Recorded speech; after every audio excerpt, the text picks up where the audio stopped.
Welcome everybody, my name is Bolash. I am a licensed acupuncturist from Minnesota. Today I'm going to be talking about the subject of the history of acupuncture and Chinese medicine in the U.S. I started this journey last May, and I have been down lots of rabbit holes in looking at the history of acupuncture and Chinese medicine.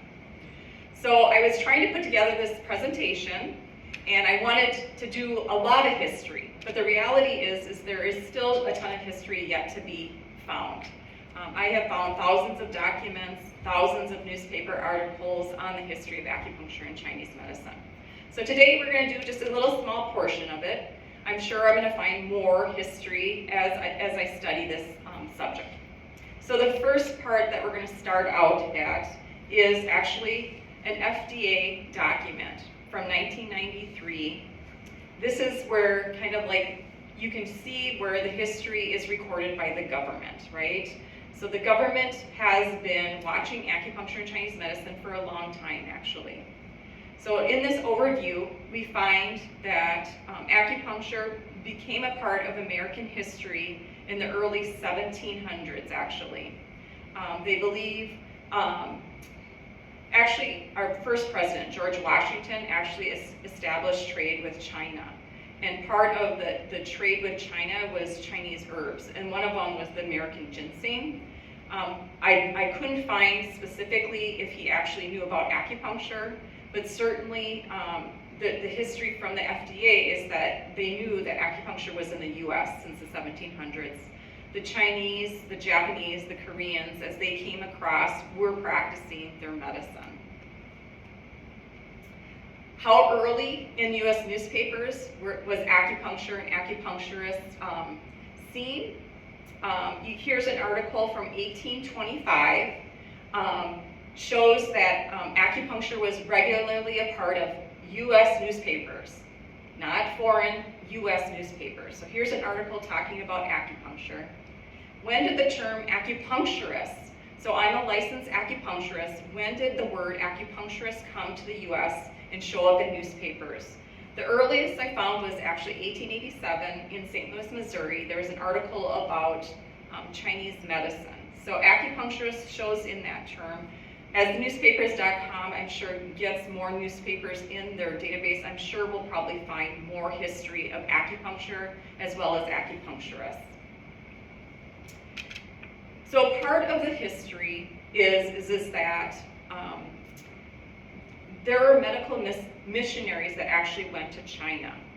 And as part of their studying, they actually were studying acupuncture, herbs, cupping. They were learning about like gua sha. They were learning about that. The Smithsonian here actually has one of the medical missionaries came here and he brought back an acupuncture needle. Realize that acupuncture needles have probably been present since the 1700s, used as medicine, right?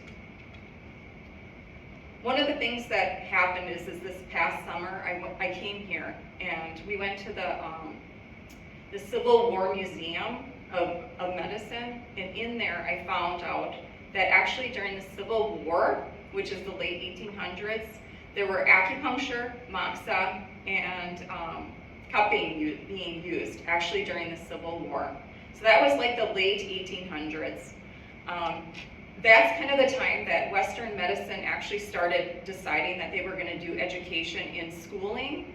Acupuncture actually was a part of the training there.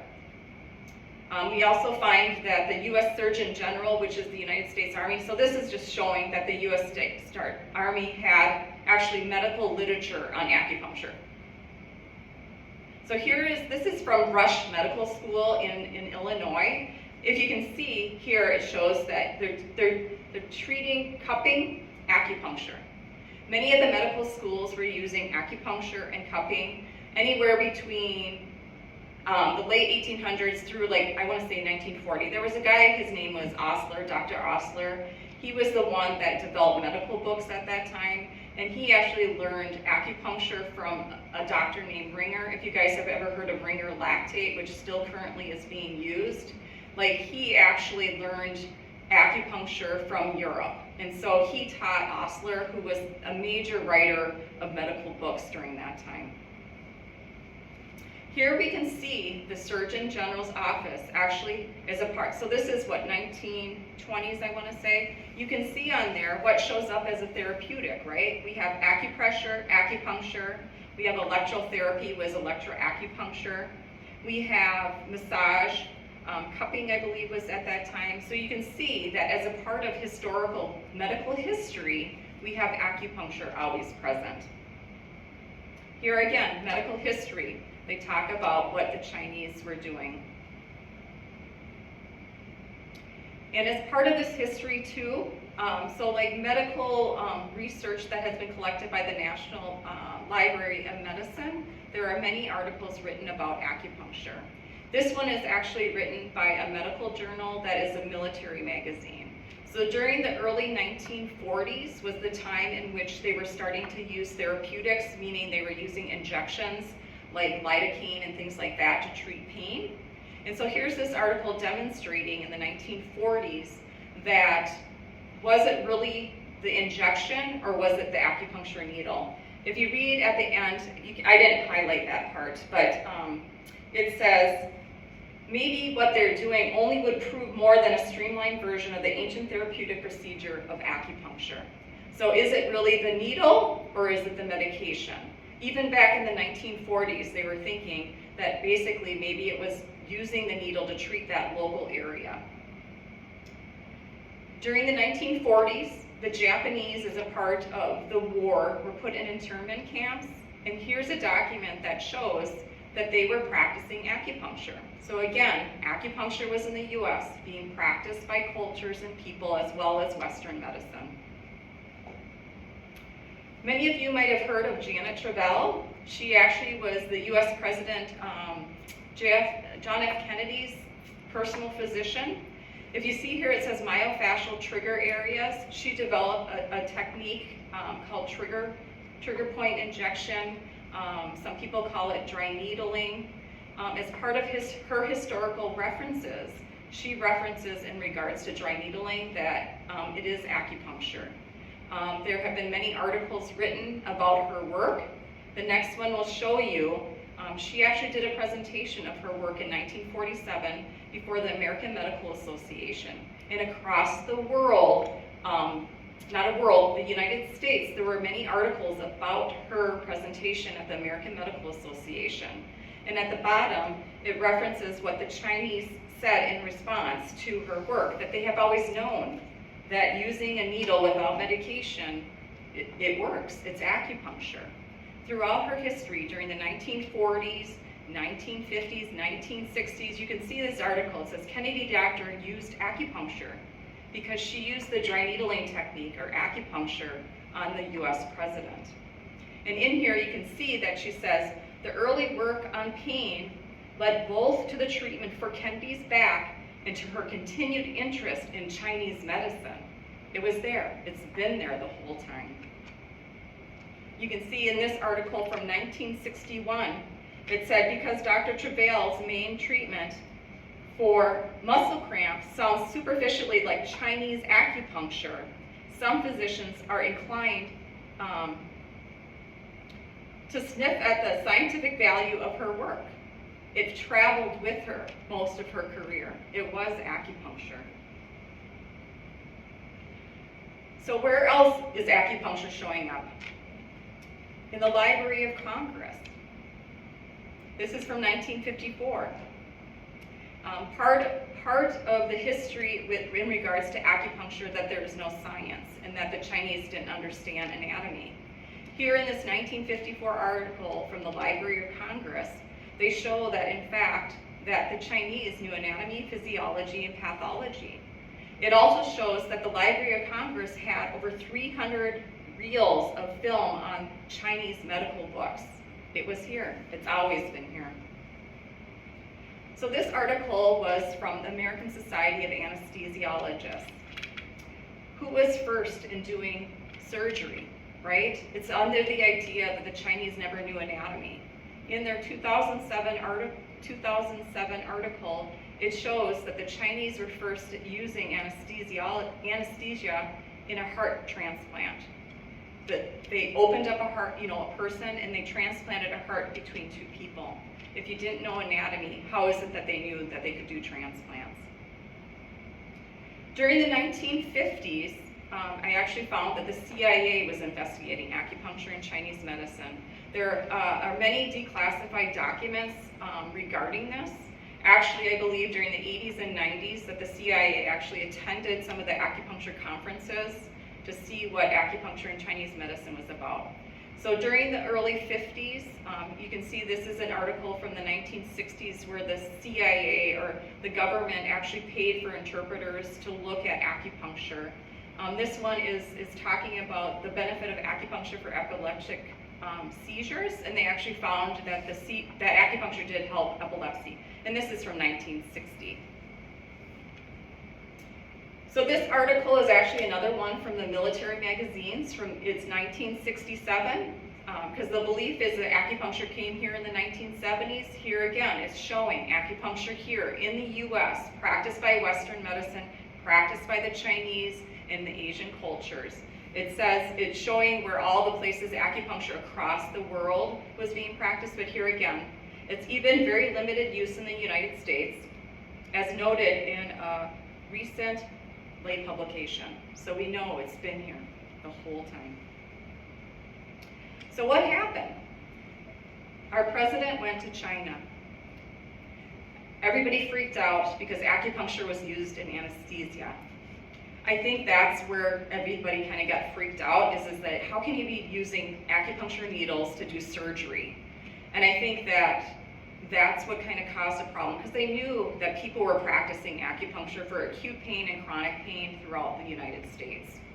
So what happened is in September of 1972, there was this meeting. Who was at the meeting? The American Society of Anesthesiologists, the National Institutes of Health, the Federation of State Medical Boards, the American Medical Association, medical practitioners, and the Food and Drug Administration, and they got together. And they wanted to stop the use of acupuncture. So they declared that an acupuncture needle was investigational, that they wanted to investigate it, right? So once they did that, it changes everything for acupuncture use in the United States. Once that acupuncture needle started to be controlled, who can use that acupuncture needle became very important, right? So what they did, you can see here on this that in 1972 they had the meeting. None of the acupuncturists were ever invited. So in the beginning you saw that article from 1993. There was a guy in 1993 by the name of William Nelson that actually was petitioning FDA to get the regulation of acupuncture. No, actually it was 1993. To get the FDA to approve acupuncture needles as not investigational. So he had hired an attorney to look back, and here he says that acupuncturists were not invited to that meeting in September of 1972. There was no representation. What else was going on in 1972? Acupuncture needles were being determined to be the practice of medicine. They were only supposed to be used in investigational. What happened is the Internal Revenue Service, the IRS, determined it's medicine, and you can deduct it. But the caveat is obviously that you can only be for diagnosis, cure, mitigation, treatment or prevention of disease, or for the purpose of affecting any structure or function of the body are considered medical care. 1972. But who can do those things unless you're licensed, right? Unless you're a licensed medical provider, can you diagnose and cure? Think about that. 1972, same time that the FDA determined it was investigational. So what happened is the FDA started detaining acupuncture needles, right? They're determining that they're investigational. Only those in research can be using these things. How do we know that they're being detained? U.S. Customs shows that they're detaining acupuncture needles. But what is the reason that they're giving, right? They're saying inadequate directions for use, right? It didn't say because they're investigational, that there weren't enough directions on how to use them. It's bad enough that they were actually taking them. The U.S. Customs was taking them out of personal bags. If people had their acupuncture needles, say they were coming from China or Japan or Korea, and they had their acupuncture needles in their bags, U.S. Customs was taking them. So as part of the effort to stop acupuncture in the US, medical boards were declaring it the practice of medicine. So I'm from Minnesota, I know Minnesota well, so I'm going to show you some of the history from Minnesota as well as the US. So here is a medical board issuing a warning on acupuncture. This happened across the US. Many licensing boards were like, nope, it's the practice of medicine, only those licensed can practice this medicine. So here is another article. The AMA reports acupuncture abuse. The interesting thing about this is the guy, his name is Dr. Walter Judd. He actually was a US congressman for Minnesota. And you know what he did in the 1930s? He gave a presentation at Mayo Clinic. If anybody knows anything about Minnesota, we know Mayo Clinic is a very well reputable organization. He was one of the medical missionaries to China, and he actually talked about acupuncture at the Mayo Clinic in the 1930s. But he was also a US congressman, and just so happened to be the chairman at the AMA at that time, and I think it was the judiciary part of it, so the people that deal with law. But what's interesting is what he said, I pointed to it obviously, he said that there are many reported complaints about physicians doing quickie 3 or 4 day training sessions and then opening clinics that treat dozens of patients daily. No doctor should offer acupuncture unless he's been thoroughly trained and knows what he's doing. This is in the 1970s, you guys. This is medical doctors practicing acupuncture. The AMA was receiving reports, and a guy who went to China, was a medical missionary for China, a US congressman from Minnesota, was saying a 3-day weekend was not appropriate for the use of acupuncture. So what was happening with the practice of acupuncture? This is provided by the NCCAOM. Still today, we have 3 states that don't allow the practice of acupuncture in Chinese medicine. That's a long time, from the 1970s. So another part of it, so this is just showing, these are actually from the journals of legal medicine, right? So acupuncture and the law, right? So this is what I'm going to show you. This first column is each state declaring it the practice of medicine. See all those checks? Every one of those states declared acupuncture the practice of medicine, and only those licensed to practice. So think about that. Many Asian cultures use acupuncture, gua sha, coining, cupping. That's the practice of the medicine, and now it's the practice of medicine, right?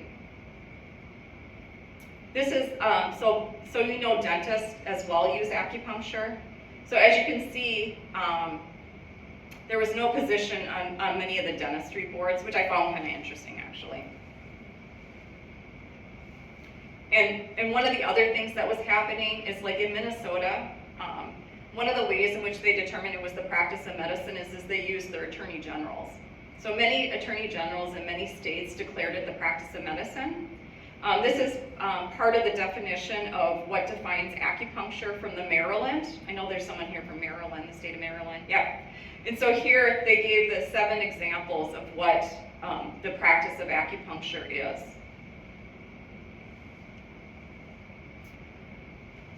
So basically, the outside of the position of the acupuncture is taken by Nevada and Washington. The consensus of the medical community and the federal and state governments is that acupuncture should only be used in extreme cases and by licensed physicians or under their supervision.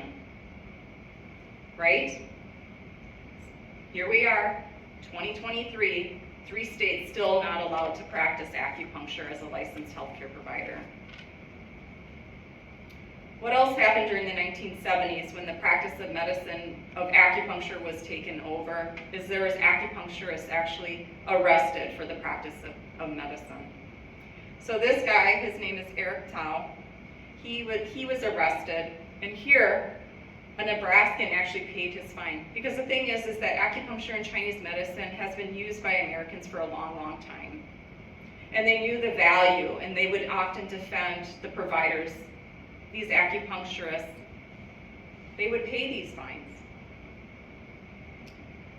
So as part of what they were doing during the 1970s is they wanted to study acupuncture.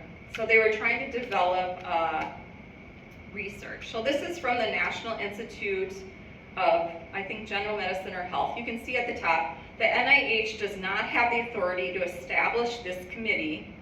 Requests for establishment must go to the Assistant Secretary for Health and Scientific Affairs, because they wanted to create a committee. And if you look at the bottom, it says do ad hoc. So they were supposed to ask for permission to create a committee, but somehow they got around it. Because the other thing says is that there's no problem of appointing Dr. Meslick from Canada. However, the appointment of Dr. Wall from London would need approval from the ODNIH, as we have not done this in the past. I don't know if that was ever done. To me, I'm just like, oh, that's interesting. They did an ad hoc because they weren't supposed to do it establishing of a committee. And here's from 1972. You can see down here. I would like to suggest a few things which might be done by the NIH in the near future to avoid a panic by those of the populace who feel they need immediate pain treatment through Chinese medicine. Otherwise, such patients may go to the underground doctors, as those in Chinatown, or to those abroad who may be equally unsatisfactory.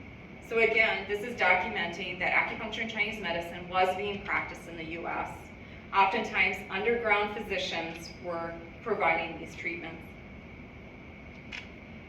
So as part of the government looking in and studying acupuncture, there was a conference in 1973, and they found that acupuncture actually did work. They had science to show that it worked in the 1970s. They knew it worked. And they knew that non-physicians were practicing acupuncture. And these are a part of our history. It was there the whole time. So what else happened during the 1970s? What does it say? U.S. insurance now covers acupuncture. But the coverage would not, however, include unlicensed practitioners such as those that may be found in Chinatown environment. So acupuncture has actually been covered in U.S. insurance since the 1970s.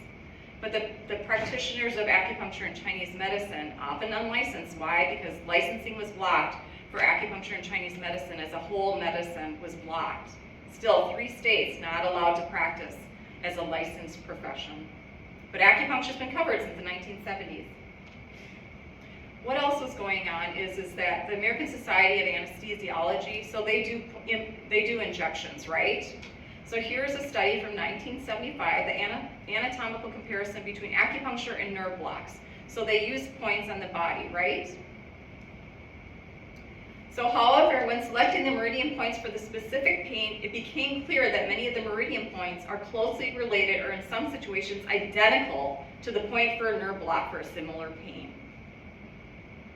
Acupuncture, which was developed from long experience, and nerve block, which was developed from objective scientific observation, are both helpful in relieving pain. Just think about that statement. Acupuncture developed from long experience, but suddenly nerve blocks are scientifically objective. Same points, same pain conditions, same everything. Acupuncture is very helpful for acute and chronic pain. So this article is showing us that, because part of the thing is that when people would try to come to the United States to practice acupuncture, acupuncturist was not a designated title, other than if you were a physician practicing acupuncture. So people from China that wanted to come and practice as an acupuncturist in the US, there was no definition for what is that called when you come from another country? I know, I'm at a loss. It's like when you want to live in the United States. I can't think of what the name of it is. So anyways, you want to come to the United States and you want to work here, right? in order to come here, you need a trade. And so acupuncturist actually wasn't identified as a trade that you could come from China, Japan, Korea to be able to practice in the US. So in the 1977 is when they established the term for acupuncturists that weren't physicians to be able to come to work in the United States. Sorry, I forgot the word. Okay, so now we're kind of moving into the 1980s. Here it's showing what Congress was doing in regards to acupuncture. You see 1973, 74, there was Acupuncture Research Act, 1975, 1976 as well. We see in 1980 what was happening. Acupuncture was being asked to be added to Medicare as well as Medicaid, 1980. We're in 2023. And still, acupuncturists are not recognized by Medicare to provide acupuncture. Acupuncture is now covered since 2020. Acupuncturists as a provider are not recognized. So it's been 43 years since the introduction of the first acupuncture legislation. 43? What else was going on? In 1980, again, talking about licensing laws, the state of Texas would not allow the scope of licensed acupuncturists to happen. So they were suing. And basically what the court ruled is whatever the best explanation for how acupuncture works, one thing is clear, it does work. Number two, moreover, acupuncture has been practiced for 2,000 to 5,000 years. It is no more experimental as a mode of medical treatment than is the Chinese language as a mode of communication. What is experimental is not acupuncture, but Western's understanding of it and their ability to utilize it properly. Because remember, physicians were doing weekend courses, right? And the denial of acupuncture may force patients to resort to much riskier Western techniques. This is what a judge said. Qualified lay practitioner pose no threat to the health of the community. Therefore, the rule limiting acupuncture to licensed physicians makes it effectively unavailable in Texas and therefore unconstitutional. Think about that, 1980 in Texas, this was the ruling by a judge. Because what was happening is like in Minnesota, like we didn't even get our acupuncture scope until 1995, 15 years after this judge ruled in 1980. So what else happened? In 1980, Medicare said, acupuncture is experimental, we're not covering it. During the 1980s, there was different things happening in Congress. One of the things was the Federal Trade Commission was looking at medical malpractice. The medical malpractice is what insurance you use if you're a healthcare provider to cover accidents, injuries as a result of your medical practice. And so part of that, I didn't highlight it, but this physician that actually testified before, I think, a committee, he said that for acupuncture, basically, he said, on the other hand, with the acupuncture procedure consisting of just inserting needles without injecting anything, the liability premium is almost double. It is a paradox. So when medical doctors were actually practicing acupuncture, the medical malpractice was doubling their malpractice insurance. So this is from Minnesota. So even though Minnesota would not license acupuncturists till 1995, you see that under workers' compensation in the 80s, that acupuncture started to be covered. You also see that Medicaid, or Minnesota Medicaid program started to cover acupuncture. The acupuncture coverage was actually for chronic pain up to 10 visits. What else happened? 1991, we're moving into 1991. Acupuncture, remember, 1980 was not covered by Medicare. There was a physician, I believe, in New York. So this is a legal court proceeding in regards to acupuncture. He was practicing electroacupuncture and acupuncture in the court cases in 91. So it would have been late 80s, early 90s, and he was billing Medicare. What's interesting is this judge, he's like, I have not laid my personal beliefs about traditional acupuncture's affecting my decision in this case. My experience is that the traditional acupuncture is an efficacious and beneficial healing art when performed by trained and licensed practitioners, and I believe that Medicare should basically reimburse it. But he basically said, what he was doing was illegal. And he just suggested that basically this guy work to change the law. This was 1991, we're in 2023. So this is, again, the 1990s. They were looking at doing the rising cost of private health insurance. We see that acupuncture was covered in a couple states. So now we're in the 90s. This was the petition by William Nelson.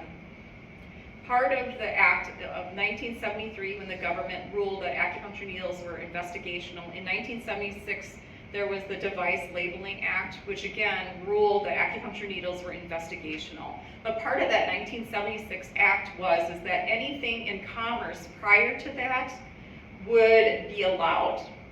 But acupuncture needles were treated differently. It was again declared investigational, even though we know acupuncture was practiced in both Western medicine and by the cultures that practice this medicine.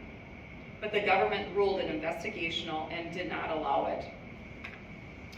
So part of the argument is the government stated that you had to prove every possible use for that acupuncture needle scientifically, right? But what does a scalpel require? A scalpel requires that it doesn't have to prove every possible use that it would have or needed, but the acupuncture needle did. And so that's what his argument, part of his argument is that it was active before. You don't require a scalpel to prove every possible use. 1995 is when Minnesota established. So here it is, the FDA removes bar to coverage of acupuncture by insurance. And they're hoping that, because they removed it, that insurance would cover it. How many states actually have acupuncture covered since the 1996 change in the law that acupuncture was no longer investigational? So here it is. The agency decided that acupuncturists themselves, not the needles they use, should be the main focus of regulatory efforts. We don't ask, does gallbladder surgery work? He said, we ask, can a knife make an incision? So it didn't require us to establish that acupuncture works, but the needles work in acupuncture. So then Medicare took another look in 2000. They were looking at adult post-operative and chemotherapy pain and nausea, as well as post-operative dental pain for dental conditions. Again, acupuncture is denied. 2003, again, Medicare is looking at acupuncture for fibromyalgia and osteoarthritis. Again, acupuncture is not covered. In Minnesota, acupuncture was covered probably since the 1970s. Our scope of practice started in 1995. From 1995 until the Minnesota law in 2009, acupuncturists would not be able to get reimbursed for their services. So in 2009, we got the Equal Access to Acupuncture bill passed, and then acupuncturists would be one of the providers that can bill insurance. In 2012, because remember how I said that in the 80s, Medicaid covered acupuncture? Acupuncturists were not recognized to be able to bill Medicaid. So in 2012, that changed. We're into 2013. President Obama had We the People petitions. The acupuncture community petitioned to recognize acupuncturists as healthcare providers to be able to bill Medicare, right? We're in 2023. This is 10 years ago. Again, 2013, we asked to be recognized. The government said you have to ask Congress. One of the other things that has happened with acupuncturists throughout history is acupuncture was a part of like physicians' services. So they didn't want to say that acupuncturist was actually a real term in terms of a licensed healthcare provider. One of the barriers for a profession is being recognized by the Bureau of Labor Statistics. The Bureau of Labor Statistics did not recognize this as a distinct profession. So even though that we weren't recognized, there was descriptions. So here's some of the descriptions that they used for our profession. In 2010, there was a push to try to get us recognized. But you can see here, acupuncture is practiced widely by healthcare providers in more than one of the SOC occupations, so the standard occupational classification.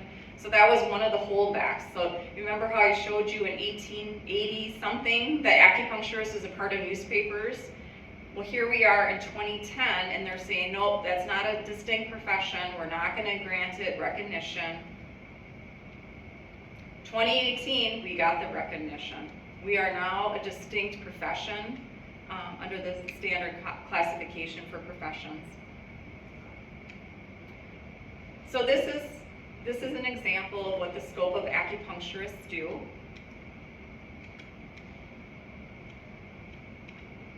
These are some of the tasks. I didn't draft this. One of the government agencies, ONET, is the one that provides this information. We do more than just acupuncture.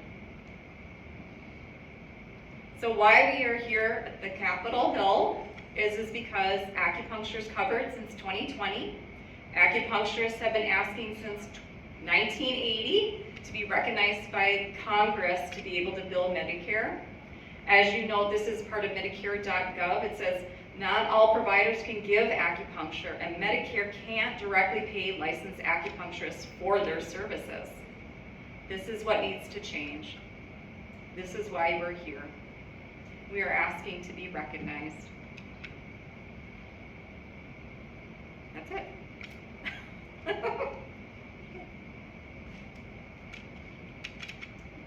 Yeah. Does anybody have any questions? Did that take 30 minutes? Okay.